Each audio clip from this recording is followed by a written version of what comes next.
La radio est une imagination. La vôtre. Bienvenue sur iRadio. gërëm leen bu baax di leen dalal jàmm itam seen émission conférence de presse comme leen ko defee alxames bu nekk ñetti waxtu jàpp ñeenti yu tegal fanweeri simili ngeen ci ànd ak Baba Ndiaye te nag ñu am mbégte dalal ki nga xam ne moom mooy Adama Sow nekk producteur waaye itam nekk commerçant di yëngu ci wàllub soble si ci mbay mi ci Sénégal. tey nag li nga xam ne mooy conférence de presse xam ngeen ko mooy taxawu askan wi waaye tamit pencoo réew mi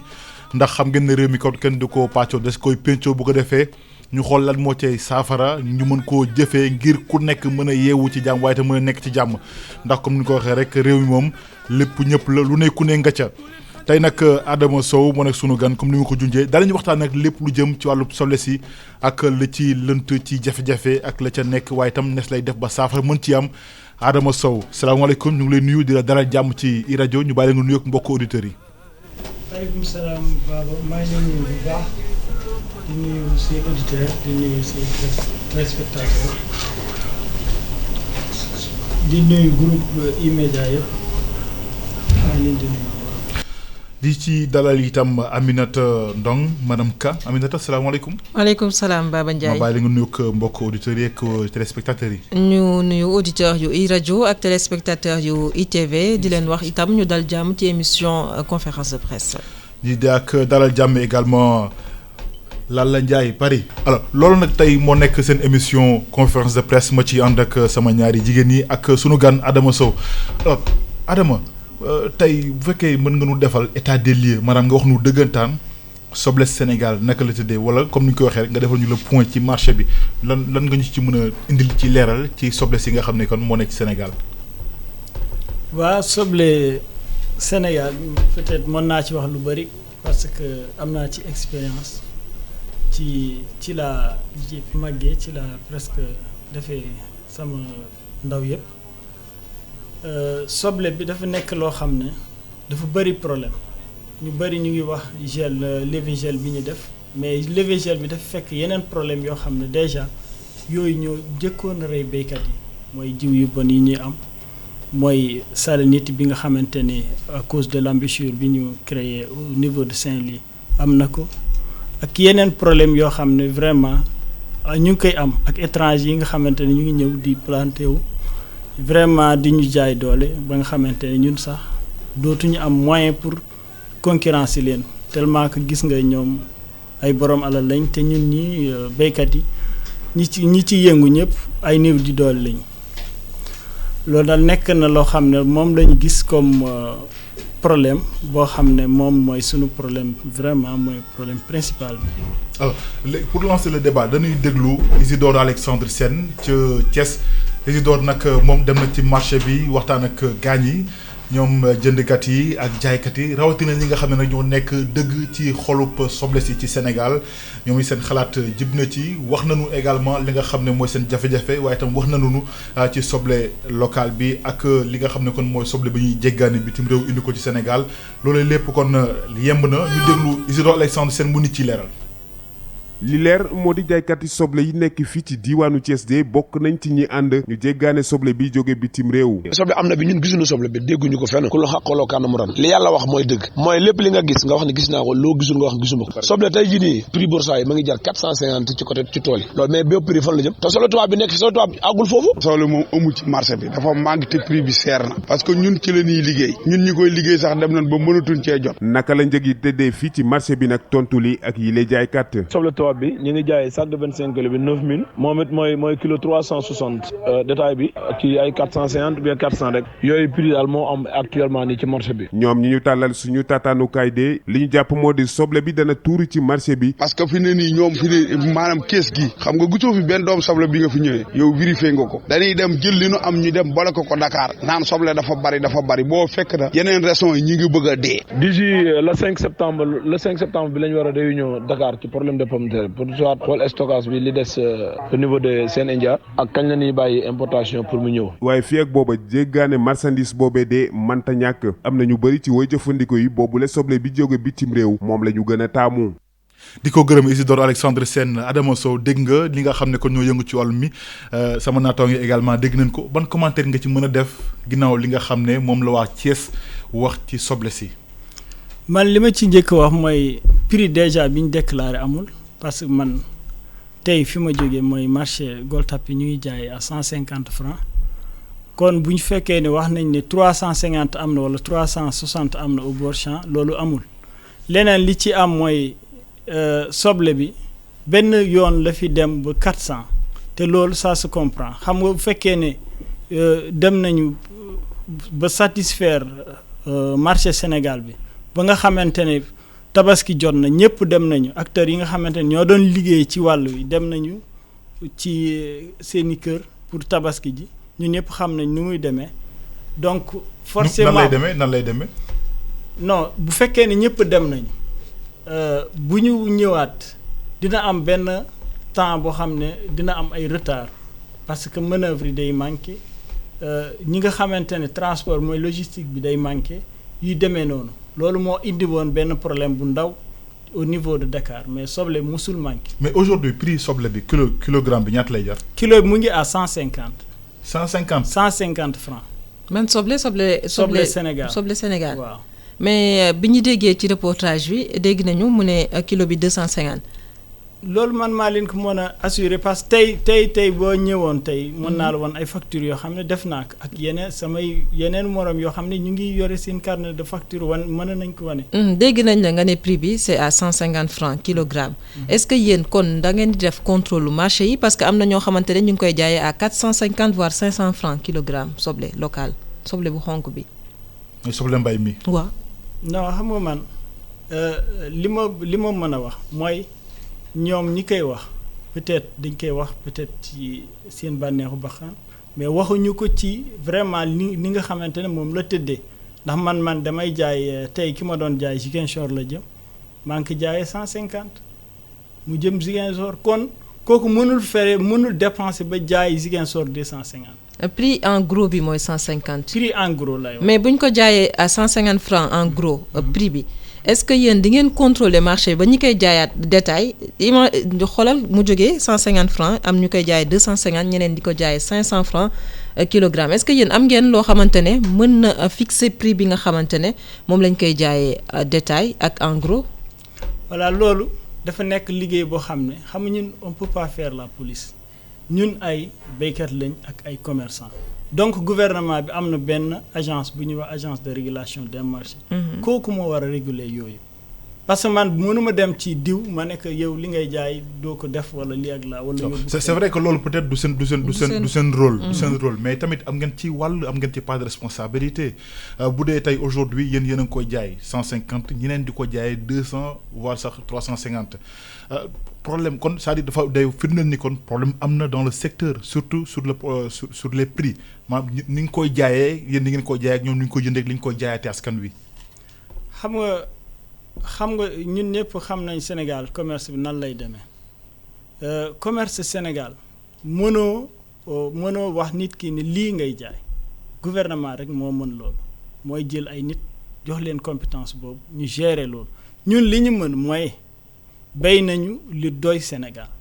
indi nañ ko ci marché bi ñu ngi koy jaay nit ñi li ci des mooy ñoom nañ def liggéey bi nga xamante ne moom la ñu war a def ba ñu jaay ko ba population jot ko ci prix boo xam ne prix bu raisonnable la. prix bu abordable la lan la.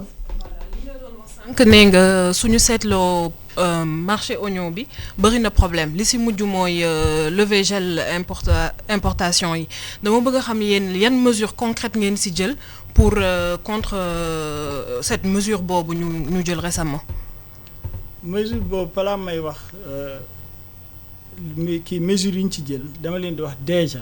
li mu def ampleur bi nga xamante ne perte bi am na ko. dafa def ay dégâts seen kaw. dégâts yu métti parce que su fekkee ne ñun. lan mooy dégâts yi lan mooy dégâts yi. dégâts yi mooy perte économiquement li ñu perte dafa bëri. est-ce que kii ngeen ko xayma ngeen ko ci ñaata la toll. waaw ñun xayma nañ ko presque dem na ci 7 milliards parce que boobu bi ñuy lever gel bi Sénégal mu ngi woon ci 20 000 tonnes donc bu fekkee ne 20 000 tonnes boobu jël nga ko ñi ci bëri dañ koy tuuri déjà parce que kenn bëggatu ko instant bi loolu perte bu métti la ci ñoom parce que li ko waral mooy ñoom au moins dañu waroon jël benn date bu ndaw même su fekkee mënuñ jox béykat yi li ñu bëgg ñu jox leen le minimum mais su fekkee dañ ñëw ci autour du table même jour ñu lever gel bi même jour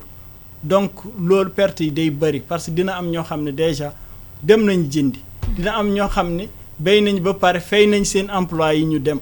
parce que mbéy mi boo béyee ba pare mbéy séddoo moo am ci àll bi bu fekkee béy nañ ba pare surga bi li mu war a séddu day ñëw ci yow moom néew ji doole te nawet lañ nekk day soxla dem seen dëkk. kon mesure bi waxtaan lalu ko balaa dañoo doon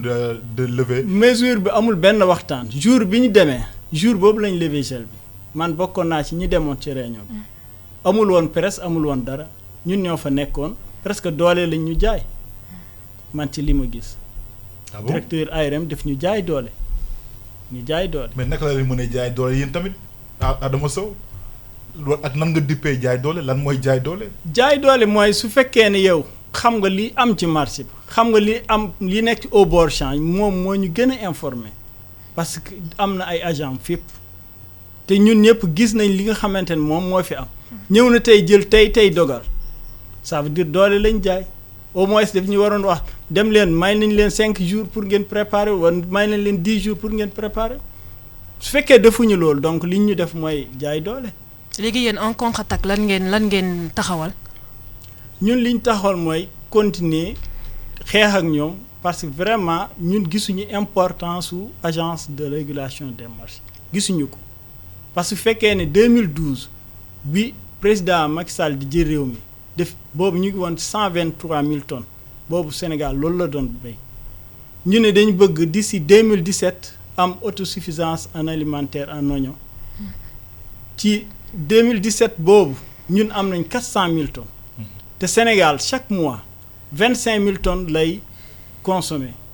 donc dépasse nañ largement li nga xamante ne moom mooy 12 mois yi li desoon mooy gouvernement bi def pexe ba nga xamante ne dina répartir loolu sur les 12 mois parce que mbéy mi dafa am heure bu muy ñor ak heure bu mu dul ñor tubaab ñu ngi ñuy jaay fi soble yoo xam ne daaw la woon donc ñun pourquoi pas état bi mënul def loolu ba nga xamante ni suñ soble bu ñoree ñorandoo 400 000 tonnes ñor ci au temps de 8 mois nañ ko fexe ba répartir que ba 12 mois yi yëpp Sénégal mën ko am. d'accord léegi yaa ngi wax sànq ARMP mooy ARM di mooy autorité régulation du marché yaa ngi wax ne yéen gis leen seen bopp te dégguñu leen fenn ARM agence de régulation des marchés. waaw yéen ngeen ne gisu leen seen bopp ci taxawaay bi te teewul moom mu ngi yaa ngi koy wax sànq mu ngi fexe ba njëgi nekk benn mu ngi xool également marché bi ni mu demee te yéen defu leen lenn loo xamante ne ni peut-être day war na ni kat yéen na may doxalee àndu leen ci également bu dee tamit yéen mu ngi def loo xamante ne peut-être jàpp ngeen ni seen intérêt nekku ci est-ce que tamit du yoon ngeen fësal ko ngeen wax ni ngeen naqarlu ko bu dee am na ko moo gën tamit ngeen di tax na teggi ay ndombal tànkam nañ ko dàq loolu tamit dafa yenul mën a daal. non xam nga néew ji doole moom en général ni muy yuuxu du ñëpp koy dégg ñun am nañ ay association ak ay mouvement yu bëri yoo xam ñu ngi koy xeex depuis des années am nañ ay association yu bëri yoo xam ne yu mel ne Suxali Mbéy mi yu mel ni ay NNB yu mel ni yeneen yoo xam ne mën naa ko tudd fii ñoo ñëpp ñu ngi ci di liggéey fexe ba nga xamante ne béykat yi dinañu am li nga xamante ne mooy seen ak yelleef. donc léegi xeex bi ngeen wax ban anam ngeen koy taxawee nan ngeen di xeexee ak autorité régulation du marché. ñun li ñuy def mooy fexe ba sensibiliser ñi nga xamante ne ñoom ñooy acteurs yi nga xamante ne ñoo séq mbéyum soble ak njaayum soble. bu ñu leen sensibiliser ba pare wan leen carrément ne soble bi déjà ñun atteindre nañ li nga xamante ne objectif bi ñu bëggoon mooy autosuffisance en alimentaire donc su fekkee ne loolu bu ñu ko defee ba pare mooy continuer di xeex pour ñoom ñu jox ñu moyens yi nga xamante ne moom moo ci war parce que ba tey béykat yi ñoom ñooy def seen moyen bopp tubaab yi ñuy considéré concurrence fii ñoom seen état yi dañ leen di dimbali. waaw yow sànq wax nga ko sax nee na fii dañuy gis tubaab yi ñoom seen bopp dañuy jaay soble boo xamante ne bu daaw la woon mais malgré loolu on voit que ñu bëri fii aussi sénégalais yi li ñuy gën a consommer mooy soble importé bi pour yéen lan nga yaakaar ni mooy freiner compétitivité wu marché oignon local boobu. xam nga loolu li ko mën a freiner mooy expliquer naa ko sànq mooy ñun am nañ déjà. li nga xamante ne doy na Sénégal 16 mois waxuma la sax 12 mois mais 16 mois donc ñun am nañ lu doy Sénégal ba mu mën a jaay yeneen réew yi ñun ñoo ngi jaay Guinée Bissau di jaay Mali di jaay Mauritanie. sous région bi daal sous région bi. yaa ngi dégg déjà ñu ngi koy def mais loolu kon état bi moo des pour moom mu jàppale béykat yi ba nga xamante ne li ñuy béy mu mën a jot nga xamante ne 12 mois yëpp du ñu importer benn doomu mais nag ngeen bëggee état bi jàppale leen parce que état bi lu mu mën tam mu ngi koy def jox na leen engrais jox na leen semence léegi lan ngeen bëgg égal teg na koo xamante ne ni mooy réguler le secteur Adama Sow lan ngeen bëggaat. encore non man gisuma semence engrais bi tamit du ñëpp ciy jot dañu waxante dëgg li ci des mooy ñoom ci seen bopp mën nañ def les moyens mooy soble bii nga xamante ne moom la ñu béy fii Sénégal ba léegi gisaguñu koo xam ne implanté na fi usine boo xam ne day def surgelé wala benn entreprise boo xam ne géré na loolu te état mu ngi indi ay partenaires di dugal ci réew mi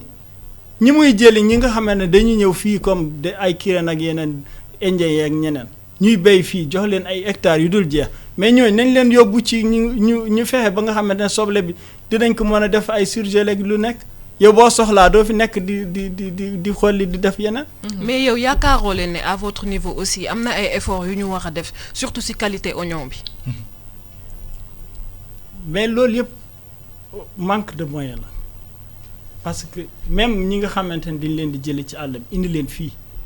ñooñu boo seetloo suñu banques yi ñoo leen di financer ñi ci bëri dañu jóge fële ñu yaakaar ne ay milliards lañ indi wuñ fi dërëm dañuy ñëw ba fii organiser wu banques yi jox leen xaalis ñu liggéey avec l'aide de l'État mais état na def noonu. defal noonu ay doomam organisation boobu est-ce que yéen am ngeen ko li tax ñël di jóge bitim réew ñëw ñu organiser wu ni nga ko waxee ñu jot ci financement est-ce que yéen ñi nga xam ne yéen a implanté wu fii ci Sénégal dëkk fii yéen a ngi def organisation bi nga xam ne moom moo war ba mun a jot ci financement bi nga xam ne mi ngi bàyyee ko ci nguur gi. non organisation yi ñu ngi koy def mais mënoo ko def ci fekkee amoo terre bi nga xamante ne moom lañ la war a attribuer parce que ñun li ñu gis mooy. yow suuf bi nga xamante ne moom nga fekk sa papa amoon wala sa maam amoon moom rek ngay béyee te kee bu ñëwee fii état mooy dem may jox ko terrain jox ko 200 wala 300 hectares ni ko béyal. kon léegi seen association yi lan lay jëriñ kon association yi ngeen samp ngir mu taxawu leen ci seen liggéey. association yi lii lay jëriñ mooy fexe ba nga xamante ne loolu ñu yegg ci li nga xamante ne moom lay wax fii ñu yegg ci parce que origine la boo xam ne ñun ñoo ngi dem pour jëm côté boobu. Baba man damay rebondiraat un peu ci par rapport ak production bi wax na ko sànq 400 000 la ñuy produire ci atum 2017 su ma juumul production boobu bëri na dem na ba dépasser besoin bi nga xam ne sénégalais yi am nañ ko ci loolu laay rebondir lan ci ban explication la mën a teg lu tax sénégalais yi ni ko laal la waxee ba tey ñuy choisir soble bi nga xam ne moom la ñuy importer lu tax ci yéen lu tax nga jàpp ne ba tey sénégalais yi ñu choisir soble bi nga xam ne mooy jógee biti réew bëri na nga dem ci marché bi ñuy taamu man du ma jënd soble bi ndax lii moo tax par exemple ñu ne la du ma jënd soble Sénégal ndax dafa bëri ndox boo ko toggee par exemple boo jëndoon benn kilo boo ko yàkkee genn wàll liibar ngay am. xam nga am na yu bëri yu am fii Sénégal presque ay lobby ñoo koy def commerçant yi ñoom ci seen bopp ñooy gérer loolu lépp. daaw ñun ñëpp gis nañ soble tubaab da doon jaar fii 13000 12000 mais est-ce que yéen médias yi dégg ngeen ko benn yoon ñu réclamer ko kenn réclamer wu ko. est-ce que du aussi qualité bi moom méngoo ak njëg bi qualité bi est-ce que méngoowul ak njëg bi li tax ñemewul non qualité bi man gisuma qualité boo xam ne génn na suñu qualité soble yi dafa fekk kay. ñi koy yore ñi yore dafa bëri ndox de. non. xam nga buñ ne qualité bi moom ñëpp loolu la ñuy jooy. non d'accord qualité soble locale ñëpp loolu la ñuy jooy. te xam naa ne loolu tam dégg nga ko. non du tey nga ko soo ko dégg. dégg naa ko déggati ko mais ci ñan laa koy dégg ñan ñoo koy wax est-ce que sénégalais yi ñoo koy wax est-ce que du commerçant yi ñoo nekk ci ginnaaw ñi koy wax parce que lu nekk day am fii day parfois dañuy gis yoo xam ne day xew fii kenn du wax par exemple daaw bu fekkee ne Sénégal yi jënd nañ fi 800 ren ñuy kaas 400 pourquoi te daaw kenn kaasul 800 yi donc am na lu nga xamante ne moom moo ne ci biir nañ ko wax te de. est-ce que jàppoon itam li tax ñiy kaas 400 bi ba tey ci qualité bi la par exemple nga jënd benn affaire jëndee ko 400 ni ma ko waxee nga jënd kilo soble jëndee ko 400 nga togg ko yàq benn mu doon genn waa libre soble parce que qualité bi moo demee noonu boo ko toggee ndox bi rek mooy génn soble ñu ne soble Sénégal baaxul imaginer nga jënd benn affaire boo xamante ne du la jëriñ li nga ko soxla woon. xam nga Sénégal. dafa am variété soble yu bëri presque mot na lu mot 4 wala 5 variétés mu ngi fii bi ñuy ñoral instant bii mën nañ wax ne bëri na ndox mooy bi ñuy wax sonsa c'est tout à fait normal. lu waral mu bëri ndox taw li waral mu bëri ndox mooy heure bi dañ koy béy avec précipitation parce que bu fekkee ni yaa ngi béy te ñu ngi lay wax aha soble tubaab mu ngi ñëw de da ngay yàkkamte ñoral balaa soble tubaab di la fekk parce que ñu bëri ñoraluñ ko su fekkee ne dafa war a am 4 mois yow bala ngay am 3 mois gars yi ñu ngi lay menacer chaque jour. dafa am pression bu nekk ci ginnaaw daal dafa am pression bu nekk ci ginnaaw pression boobu mooy répercuter ci qualité soble bi. mais xanaa kon soble boobu moo ëpp ci marché bi parce que ñëpp loolu la ñuy wax dafa bëri ndox. non soble boobu instant bi moom kese moo am. léegi soble day dépendre ci climat am na soble yoo xam ne ci heure sedd lay ñor. am na soble yoo xam ne heure tàngaay lay ñor am na soble yoo xam ne ñoom ñooy ñor heure nawet. à part bëri ndox bi aussi am na leneen lu ñu seetlu mooy soble bi dafay gaaw a yàqu ba boutiquier yu bëri dafay am benn période boo xam ne. il préfère du ñu jaay soble. non loolu d'accorduma ci parce que lu tax d'accorduma ci ñun am nañ soble boo xam ne. day def 4 mois du yàqu. wala 3 mois du yàqu. te soble tubaab mënul def lu passé 1 mois boo ko génnee ci air bi. bu xasee ba nga xamante ne dajji nga conteneur bi mënul def 1 mois te ñun am nañ soble yoo xam ne day toog gànjool pendant 4 mois di xaar parce que boobu day fekk marché bi gars yi bouger avec les étrangers parce que boobu producteur étranger dañuy sonal boobu bu ñoree ñun dañ koy tey gànjool. yow tey jii yéen a ngi yaa ngi jooy un peu difficulté yi ngeen di jànkonteel yëpp ci production oignon bi léegi yéen concrètement yan mesure ngeen bëgg ngeen taxawal pour renverser tendance boobu. mesure yi ñu taxawal bari na mooy fexe ba nga xamante ne béykat yëpp dañuy ànd nekk benn say xam li nga xamante ne moom la ñu bëgg. teg ko imposer ko gouvernement bi parce que loolu moo fi des yaa ngi dégg parce que population bi ñoom li ñu leen indi rek lañ mën a jël su fekkee ne dañ leen di indil soble tubaab chaque jour ñu dëkkal ci seen nopp yi lii kat lu baax la lii nii la mel lii nii la mel mais loolu la ñuy gëm mais nañ fexe ba nga xamante ni gouvernement bi na promouvoir suñ soble yi au lieu que ñuy dem di jël ay lobby yi yoo xam ne dañuy fay gars yi ñuy wax ci rajo di wax ci télé yi ah.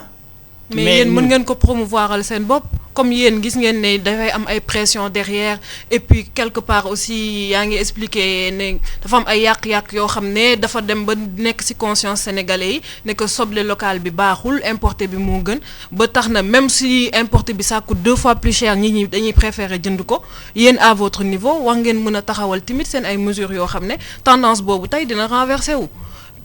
organisation boobu ngay wax moom lañ doon wax sànq yan mesure ngeen ci mun jël parce que je pense pas que ak lii nga expliqué yépp ne que c'est gouvernement bi encore dina dellu pour defal leen seen promotion. non gouvernement même su ko deful ñun dinañ ko def mais li nga xamante ne moom moo war a nekk xam nga su fekkee ne béykat bi am na ci koo xam ne année bi yépp benn tool la ci moom kooku mënul am moyen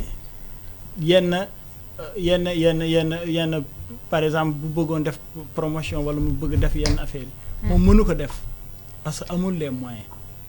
moom benn tool la am tool boobu bu ko ñoralee déwén lay ñoralaat am na dëkk yoo xam ne sax béyituñu. c'est malgré loolu yéen atteindre ngeen autosuffisance en union locale bi. non xam nga ñun suñ béykat yi gars yi dañu leen jàppalewul mais suñu leen jàppale woon. léegi nan nga bëgg ñu jàppale leen au-delà engrais bi ak semence bi. non. xam nga kuréel bi ñu teg ngir mu yombal li ngeen ciy wax moo ci gën a yomb mooy engrais ak semence parce que semence benn yoon nga koy jënd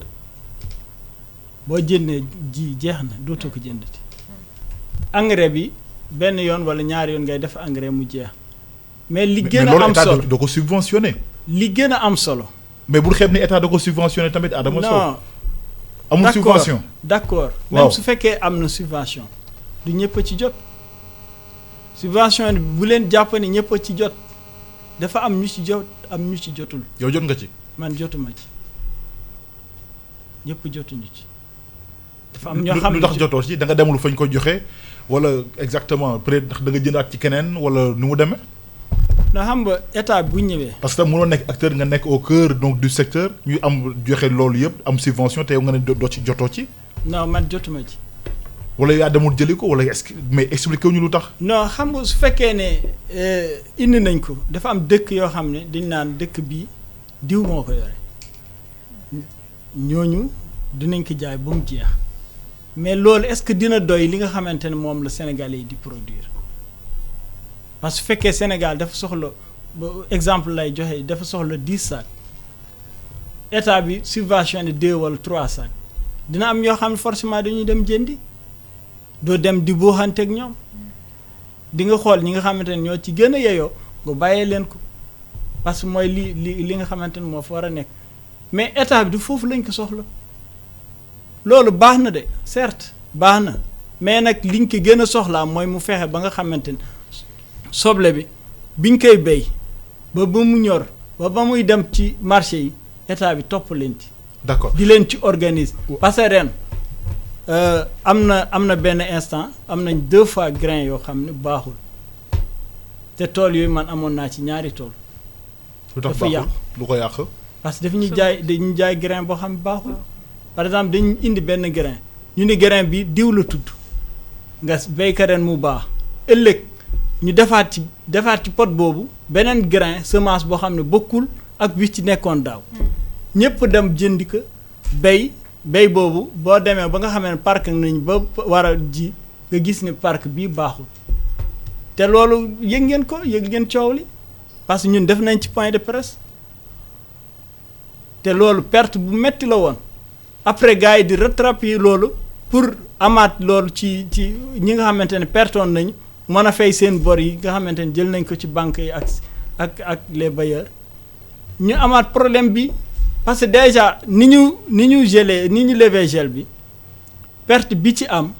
man damay ragal sax est-ce que déwén ñun dinañ amaat suñu béykat yi dinañ dem produire comme li ñu daan produire. da nga jàpp ni kon production bi day wàññeeku. day répercuter forcément mu répercuter ci ñoon parce que gis naa ñoo xam ne déwén du ñu béy parce que du ñu fay seen bor. ah bon. du ñu fay seen bor mënuñu jaar foo xam ne fay nañ seen bor loolu mënta nekk mënoo dem jënd gànjul 400. wala 350 indi ko fii di ko jaay 100 francs 150 di perte tonne bu nekk 250 000 loolu ba pare ëllëg nga mën a demaat bay ci baadoolo loolu baadoolo mënu ko. kon daal fi mu ne nii kon mën nañu jàpp ne kon production bu soble ci Sénégal déjà day dem ci wàññeeku waaye tamit dina def ñoo xamante ni dinañ tumranke. ñoom li ñuy def déjà li ñuy def déjà fexe ba dawloo nit ñi foofu. l'exode rural la ñuy def instant bi parce que bu fekkee ne béy jeunes yi nekk nañ fa daaw perte yenn perte yi ren ñu ci bari dañuy dem Dakar. mais dem jaay ci mbedd yi te loolu doxul. léegi nan nga mën a ñu dugg ci gaal yi di dem. nan nga mën a expliquer aujourd'hui li nga xam ne yaa ngi koy wax nga ne tey autosuffisance ci oignon bi am na terewul ñu lever. mesure bi nga xamante ne nii mooy dakkal kon ñu indi soble ci Sénégal tey dégg nga njiital ARM nee na moom production bi des ci Sénégal mënul satisfaire Sénégalais ba 31 décembre. waaw loolu mën naa leen wax expliquer lan la exact parce que su fekkee ne Fuuta bu ñoralee Fuuta moom mooy def février ba juin instant boobu Fuuta day ñoral ñaay bi dañuy ñoral léegi nag. ci jamono yooyu soble bi day bëri ba nga xamante ne day jar fi ay 100 francs fukk ak juróom li ci bëri day nëb ci boo demee Dalifort ba tey da nga fay gis soble yi nga xamante ne nëboon na fa depuis mais soble yooyu pourquoi récupérer wuñ ko def ko foo xam ne au moins dina servir mois yi nga xamante ne Sénégal du béy boobaa dañuy jaay région yépp jaay sous région bi du tee day nëb parce que tellement que production bi day dépasser li nga xamante ne moom la Sénégal soxla. léegi nag su ko defee ñoom defuñu ci benn effort dem ba au dernier moment ñu dese 20 000 tonnes ñu ne li fi des kat mënul yor Sénégal weer dëgg la mënul yor Sénégal weer mais au moins mënoon na yor Sénégal 20 jours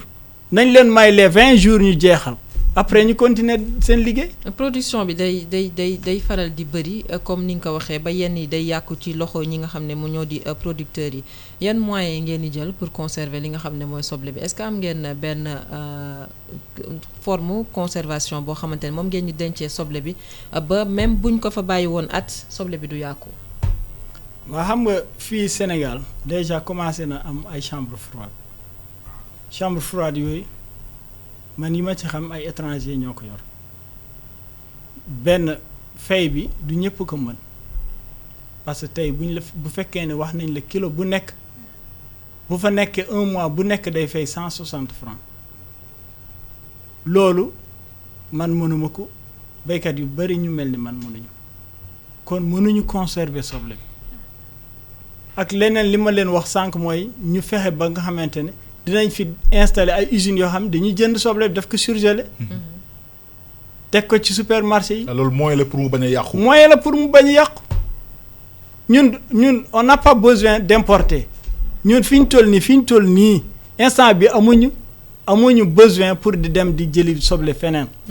milliards yooyu xaj na fii Sénégal. du moment que amu leen moyen pour conserver ko te soble bi nga xam ne moom la ñuy importer ñu ngi koy continuer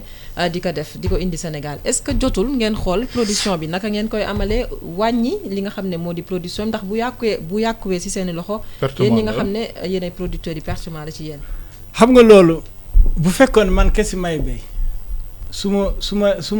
damay xool li nga xamante ne moom la Sénégal soxla ma béy ko. mais yow booy béy non am nañ kuréel mais kuréel boobu est-ce que am na droit dem ci nit mu war a béy pour dundalee njabootam nga nekk bul béy. non pas bu mu bay mais nañu limiter li nga xam ne yemale ko ba du doon pertement retourné wu ci yéen parce que instant bi soble bi bu ngeen ko mënul conserver denc ko dafay nëb ci seen loxo mooy da ngeen yàq doole déjà yàq li nga xam ne moo di moyens yi ngeen amoon pour def mbay mi. mais xam nga loolu dafa nekk liggéey boo xam ne nekkul liggéey boo xam ne dina yombul nga def loolu parce que benn mënoo xam béykat yépp ba mën a dem ci ñoom ku nekk nga nekk lii ngay béy ak lii ngay béy parce que liggéey boobu rek déjà liggéey bu metti la dafa laaj moyen parce que il faut nga dem recenser tool yi xool rendement yi lan lay doon soog a def sa calcul statistique est-ce que li ma joxe Sénégal dina ko mën a dund lii ak lii li fi war a am mooy moyen boobu ñuy def pour wàññi loolu nañ ko def pour defar yeneen moyens yoo xam ne dina mën a conserver soble bi. xanaa yéen amoo leen benn organisation boo xam ne mu ngi regrouper producteurs yëpp boo xamante ne dina mun a jël en charge préoccupation yooyu di ngeen si mun waxtaan pour xam évaluer un peu lan mooy besoin sénégalais yi par an en oignon ba ngeen mun a comme li Aminata expliqué limiter seen production de sorte que mévente boobu ngeen koy éviter ak yenn pertes yi.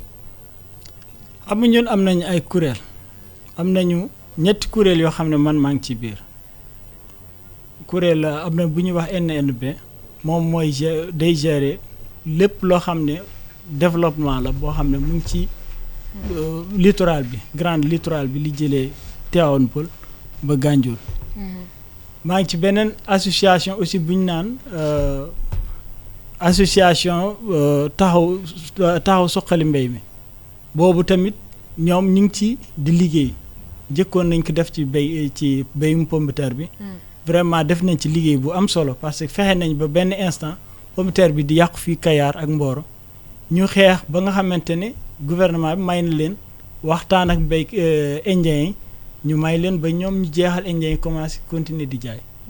xam nga yooyu yëpp ay possibilité la yoo xam ne mën nañ ko defal soble bi ñoo ngi ci nag di liggéey mais nag teewul comme lii la ñu mën a def dem ci média yi wax sénégalais xam carrément lan moo xew parce que am na sénégalais yu bari xamuñu lan moo xew ci secteur soble bi. financièrement seen perte yi par an ñaata ngeen koy évaluer. non xam nga loolu du ma mën a joxe chiffres yi parce que vraiment préparé wu ma ko mais nag li ma mën a wax mooy déjà rek perte bi ñu perte nii récemment 7 milliards loolu boo ko comparé ak li nga xamante ne day perte ci at bi yëpp ay milliards yu bëri lay doon mais loolu mënoon na bañ a perte su fekkoon ne def nañ lii ma wax. waaw bu doon gunge nañ leen. waaw léegi jëwriñ gu ñu dénk wàllu njënd meek njaay ministère donc du commerce. lan moo ci nekk taxawaayam ginnaaw yéen jafe-jafe yi ngay dund yi ngeen wax ni ngeen koy jànkoonteel lépp ak tamit lan la ci def kir pexe ci saafara ngir lii ngeen di daj mu mën a wàññeeku. waaw ministère bi man ministère bi presque mën naa la wax ni gisuma ko benn yoon ci liggéey boobu noonu parce que ancien ministre bi ñu amoon fii moom da daan déplacé ñëw ba ci marché bi waxtaan ak ñun. man am naa fi ay vidéo yoo xam ne dafa ñëw ba foofu toog ak ñun ñu wax ko lépp li nga xamante ne mooy suñuy problème kii nii bi nga xamante ne problème bii am na parce que lundi 26 lañ def réunion bi directeur ARM ni levé nañ gel bi à partir d'aujourd'hui comme ça. mais dañ leen woo wax leen ko wala ni ngeen ko yëgee. non ñun dañoo demoon foofu. da ngeen demoon ci réunion bi. dañu demoon réunion bi. léegi Adama Sow ñu ngi ci bu mu jokkoo bi ak Momath Cissé moom mooy vice président ASCOSEN mu ngi topp waxtaan bi depuis ba ñu tàmbaleeg léegi Momath Cissé ñu ngi lay nuyu. maa ngi leen di fay. alors dégg nga waxtaan wi ni nga xamante ne ni moom la Adama Sow wax moom nag day yëngu ci wàllu mbay mi waaye itam day jaay soble si yow dégg nga jafe-jafe yi nga xam ne yëpp wax na ko ñoom te ñu ngi jànkoonteeg moom te yow tey ji yaa ngi nekk ñi wattu askan wi ci seen wàllub lekk ak jëfandikoo gi ban jàng nga ci am déjà bi nga déggee kàddu yi nga xamante ne yëkkati na ko ba noppi. waaw jërëjëf di rafetlu waxtaanu Adama bi kenn mënta wax ne xamul soble waaye nag agence de régulation des marchés njaaxaanaay lay tëddee maanaam ñi composé comité de pilotage bi nga xam ne saa yu gel amee ñoom ñooy toog saa yu dégel amee ñoom ñooy toog producteurs yi dañ ci bokk consommateurs yi bokk ci commerçant yi bokk ci ministre du commerce nekk ci DPV nekk ci donc y a beaucoup d'acteurs léegi ñoom ne nañ perte nañ lu bari mën naa nekk ne nañ coow am na ci décision bi nga xam ne moom la directeur ARM jël dëgg la ragal naa ne coowul soble ren ci ubbite frontière mun naa wax ne tey man ci li ma fekkee tey la coow am sinon consensus moo daan dégagé wu jaaykat yi ne jeexal nañ mais nag ren lan moo ko indi li ko indi Adama xam na ko mu ngi jóge ko ci ñoom mooy prix soble bi nga xam ne moom lañ yokk ba mu jégg dayoo ndax daaw jéeg dañ leen encadré woon ne 300 francs bord champ bu ñu jubee tabaski bi kenn waru ko weesu ren bi ñu ñëwee nga xam ne léegi tabaski jot ndawul ARM dem na ba ci ñoom gis ne soble am na mu ñëw ne soble am na donc mën nañu passer tabaski bi tranquillement bi ñu demee ba mu yàgg rek tension am prix yi yokk man wax naa ministère du commerce ne leen tension am na jël leen seen précaution sinon prix yi dina jéggi dayoo te c'est pas normal ñun dañu war a gis suñu bopp ci régulation bi ñu defee réunion jëluñu décision pour def arrêté comme na ko Alioune Sarr defoon nga xam ne day fixer d'autorité les prix 300 francs bord champ 350 400 francs détaillant bi ñu ko defee nag foofu la erreur bi commencé ba ñu demee ñoom au lieu ñu engagement yi ñu jëloon ne prix bi du yokk defuñu ko on a passé une tabaski avec des prix yu cher naam wax na ne daaw soble yokku na yokk bu bëri te kenn waxul man de wax naa li ma wax mooy soble bi nga xam ne moom la ñu jëlee Chine bokkul ak bi ñu jëlee Hollande parce que Hollande production amu fa xam nga li nga xam ne da nga ko importé boo cliquer machine bi di nga xam ñaata la jar ci euro di nga xam frais bi ñaata la di nga xam marge commerçant bi te production Hollande dafa gàntu woon. léegi président léegi lu nu bëgg a xam mooy comme yaa ngi koy wax maanaam déggoo amul ci prix yi léegi kan moo deful liggéeyam ba nga xam ne aujourd'hui tey lépp day reposer waat ci kaw consommateur yi. état moo deful liggéeyam parce que man li ma proposé woon état mooy que ñu def arrêté bu ko defee ñu fixé prix poteau 300 francs mais état arrêté boobu jëlu ko ren producteurs yi nag jaay lu leen neexee ndax bis bi nga xamee ne war nañu def dégel bi bu aadama suivre passé nañ tabaski bi sonsa bi rekk fi def fi mu toll nii te sonsa si benn poche lay génnee muy potu ñu woo ñëpp bi ñu ñëwee toog dama ne prix bi cher na mais nañ leen may 5 jours ñu jeexal seen production mais à condition que ñu encadrer les prix bu ñu encadrer wul les prix bu ñuy génn fii soble dana jar 1000 francs mais nag sama proposition suivre ñu ma tendance bi nag boo ko xoolee producteur moo fa amoon commerçant moo fa amoon ci producteurs yi am na ñoo xam ne waa Fuuta lañ jógee ñooñu amuñu soble seen problème moo doon ndax li fi nekk mën naa couvrir la demande nationale naam li fi nekk mënuloon couvrir la demande nationale parce que boo demee Thiès manqué woon na loolu ku nekk teg na ci bët. c'est vrai parce que tamit Thiès dégg nañ sànq reportage bi wax nañu ne manqué na léegi léegi lu manque boobu nag. oui léegi lu ñu bëggoon moo waruloon moo tax autorité bi ak prix bi nga xam ne dafa yokk trop mu daal di jël décision bi. du ñàkk kon dinañ ko jëlaat ci bu mu jokkoo bi moom vice président bu ASCOSEN Momath Cissé mais dégg nga lu mu wax déjà Adama moom jàpp na ni déjà prix yi moom jàkkoon ne benn instant benn côté état bu Sénégal la mu waroon def defu ko muy encadrer leen fixé tam benn prix ba nga xam ne pëccëxoo du am ci prix parce que loolu la ñu nemmeeku aujourd'hui gel bi tamit dégg nga lu mu ci wax moom nee na dafa jàpp ni tam mooy dafa la revenir rek war nañ ci may au moins 5 jours minimum sax di moo mën leen permettre ngeen écouler seen production yi. waaw maa ngi koy nuyu de passage parce que keroog maag moom ñoo fa nekkoon moom gis na li fa xew xam nga chaque année comme li ma doon wax sànq. le ministre Alioune Sarr da doon ñëw foofu bu ñëwee ñu toog waxtaan moom da doon xam li nga xamante ne exact lan moo xew ci marché bi leneen li day am tamit prix conseil moom comme li mu wax sànq chaque année dañu daan recevoir papier yu prix conseil ni lii la ñuy jaayee Pout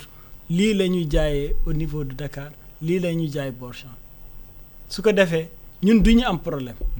mais su fekkee ne loolu lépp defuñu ci lenn. ba pare bàyyi nañ nit ñi di jaay ñun benn instant ñun au niveau de Dalifort wax nañ ni ñun duñ dépasse 350 mais moment boobu am na ñoo xam ne commerçant yi dañu dem Pout parce que boobu bëgg nañu fexe ba nga xamante ne problème bii day am problème bi commerçant yi dañ koy def parce que ñoom ñoo dem ba Pout. kon yéen a ko teg seen bopp. non attends ñoom ñoo dem ba Pout. di fay foofu borom tool yi 350 boobu ñun ñoo ngi jaay 350 à Dakar léegi su ko defee borom tool di ñuy woo parce que ñun ñoo leen di représenter fii au niveau de Dakar bu ñu wooyee ni leen ñun kat am na ñu fi ñëw di jënd 350 ñun mënuñ di fay transport di fay mandat ba pare di indi soble ba Dakar di jaayaat même prix boo xam ne mën nañ ko am à Potou wala au Gandiol donc ñun dañuy am problème on est obligé ñu yokkaat soble bi. état mooy def liggéey boobu état mooy def police man mënuma def police keneen mënu ko def. ci liggéeyu état boobu Baba ci laa bëgg a dellusiwaat ndax wax na sànq dañ doon recevoir li ñuy wax prix conseil. te terewul dañuy gis différence prix ci njëgu soble bi est-ce que yéen en tant que producteur di ngeen di dalal ay nit yoo xamante ne dañuy ñëw pour contrôler prix bi ñëw à part prix conseil bi ngeen doon recevoir ñoom ñu ñëw ngir contrôler ndax prix bi ñu leen fixé. moom lañ koy jaayee contrôler leen fixer leen benn prix est-ce que di ngeen di leen di faral di recevoir comme ni ñu ko doon defee ci boutique yi. ñu gis contrôleur économique ñëw di. contrôle économique du ñëw ci ñun. mais kon xanaa yéen kenn du ñëw ci yéen. déedéet am na kuy ñëw ci ñun. kuy ñëw ci yéen. ARM am nañu ay agent yoo xam ne dañuy ñëw ci ñun mais ñooñu li ñuy def mooy seen liggéey mooy dañuy ñëw ci marché bi xool quantité bi fa am xool prix bi fa am. xam produit bu nekk est-ce que am na walla amul ñu dem mais ñooñu ñëwuñu ci kenn ni que seen prix bi kat dépassé na te bu ngeen continuer soble tubaab dina ñëw xam nga. même su fekkee man bëgg naa limiter prix bi mais mënuma ko forcer ñeneen ñi. d'accord léegi kon état léegi autorisé na léegi ñuy jéggaane soble si te xam ngeen loolu tey mënatuñu cee dellu ginnaaw léegi lan ngeen bëgg concrètement ngir loolu mën ci am saafara laataa ñu ñëw ci ñaareelu pàcc bi. xam nga man damay ñëwaat ci sànq li nga xamante ne moom laa leen tuddal ci jafe-jafe yi ñu am déjà. oui parce que ñun suñ jafe-jafe day remonter ba. yow kay bu ñu la déggee dafa mel ni seen secteur bi moom doxul benn yoon. non suñ secteur bi dafa am problème te ñun Gandiol au niveau du Gandiol ak Potou presque boo xoolee depuis bi nga xamante ne 3 octobre nuit du 3 octobre au 4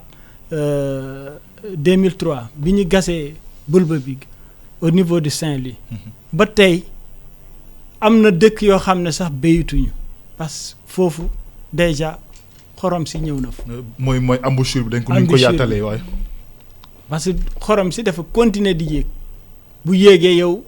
ndox mi ngay am ndox mu weex lay doon su ko defee dootoo mën a béy.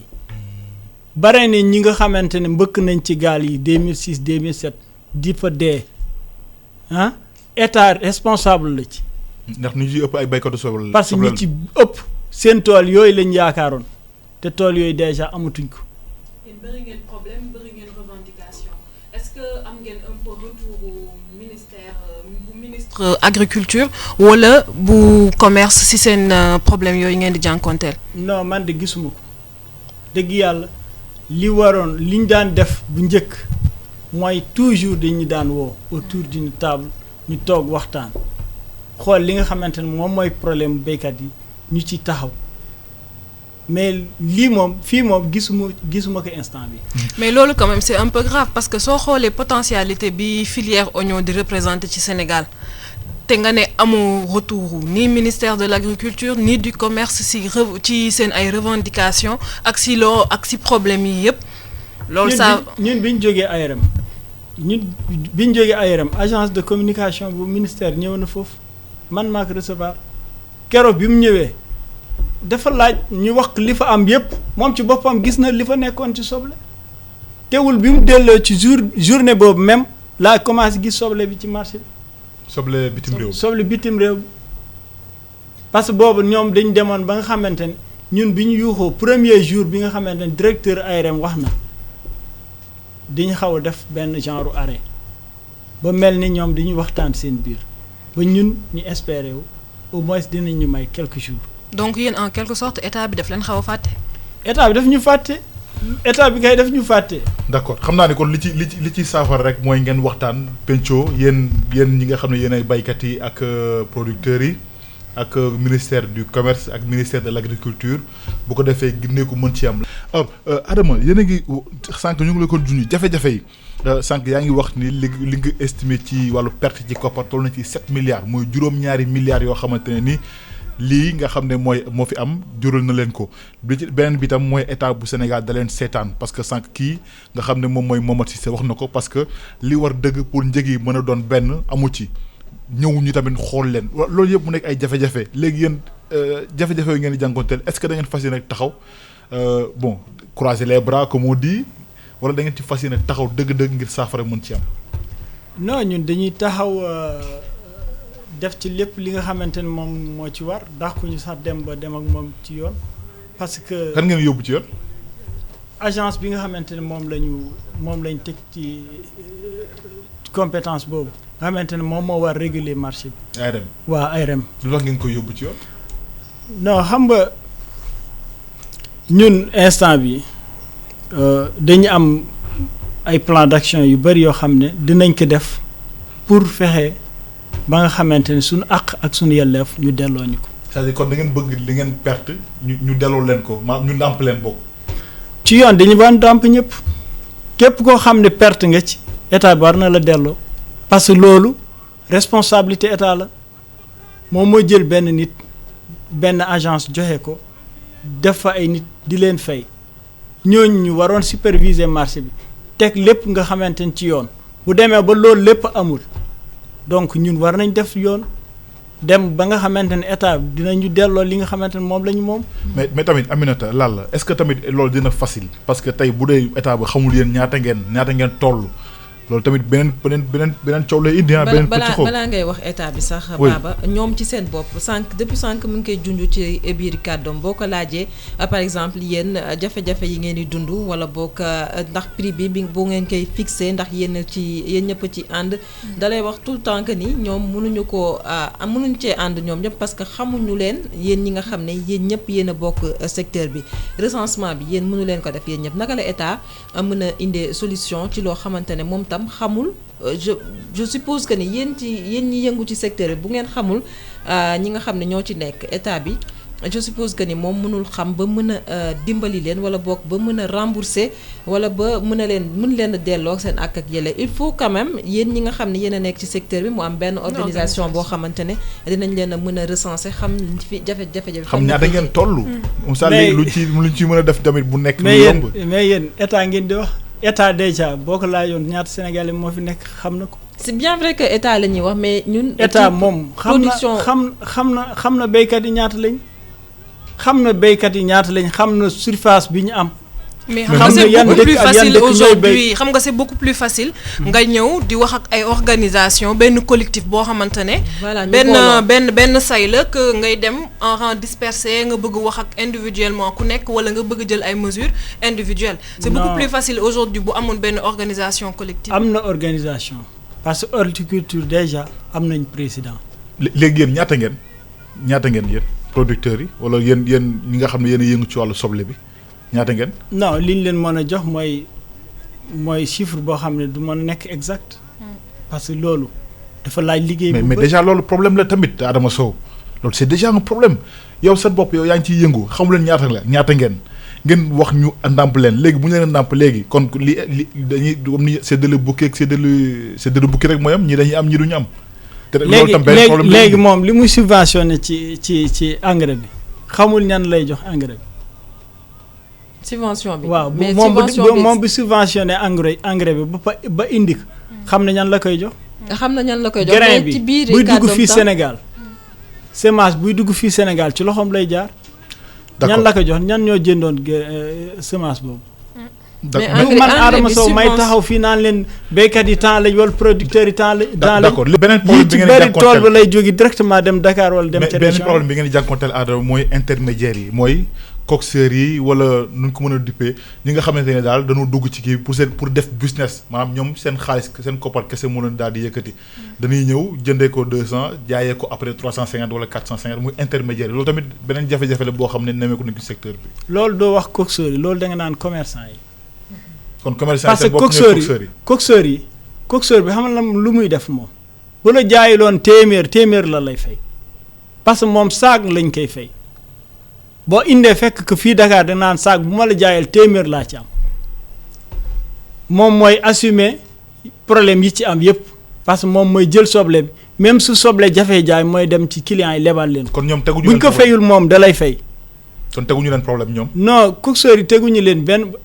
ñoom sax par contre ñoom ñoo dimbali béykat yi parce que bu fi coxeurs yi nekkul woon day fekk béykat yi moom bàyyi nañu béy. jërëjëf en tout cas Adama ñu ngi lay gërëm bu baax a baax kaddu gu mujj gi lan lay doon. kaddu gu mujj gi mooy dama leen di gërëm d'abord ci invitation bi di gërëm E-Media groupe bi yëpp di gërëm ñi nga xamante ne ñoom laa fi sëqal parce que su ma ñëwee ba toog fii tey nekkul ni man maa fa gën a am importance ci acteurs yi nga xamante ne ñooy yëngu ci soble parce que bàyyi naa fa ñi nga xamante ne ñu mel ni ñoom Youssou Sène ñoom Alaj Jam Yood ñoom Momar Thiam ak ñoom Moustapha Ndiaye ñi nga xamante ne vraiment ñoom Youssou Ba Ousmane Sall ñi nga xamante ne ñu ngi liggéey ci soble di ci def loo xam ne lu am solo la donc dama leen di gërëm ñoom ñëpp di woo sama mbokk béykat yi nag pour lii nga xamante ne état bi teg nañu ko ñun ñëpp ñu ànd ci dox di ko xeex ba jot li nga xamante ne parce que yeneen réew yi génn opéré wuñ la dara lu dul Sénégalais yi ñoom dañ leen war a sensibiliser wan leen di lii kat ci réew mi lay jóge ci réew mi lañ ko war a consommer donc ñun ñoo war a def liggéey boobu ak ñi nga xamante ne ñoom lañ ko séqal. jërëjëf Lalla. maa ngi lay jaajëfal si ñëw bi nga ñëw di leen souhaiter aussi bonne continuation et bonne chance aussi. Merci. Aminata. Baba ñu gërëm ko sant ko moom Adama Sow ci wuy si bu mu wuy si conférence de presse. gërëm leen mbokk yi gërëm ko Adama Sow producteur la commerçant la di yëngu ci wàllu soble si gërëm bu baax Babacar mi nekk ci caméra bi ak Assane gërëm itam ñi nekk ci régie bi yëpp. Aïssa Fatima Serigne Saliou Birane Cissé gërëm ñëpp ci déglu bi conférence de presse jox leen dox daje alxames bi di ñëw bu ci àll ci beneen numéro ci beneen gan Baba Ndiaye moo nekkoon ci kaddu gi jërë ngeen jëf ngeen wéy di ànd ak suñu programme ci iRadio ndax mbiri ngi ci ñoon jàmm ngeen nekk ci jàmm jërë ngeen jëf. La radio est une imagination. La vôtre. Bienvenue sur iRadio.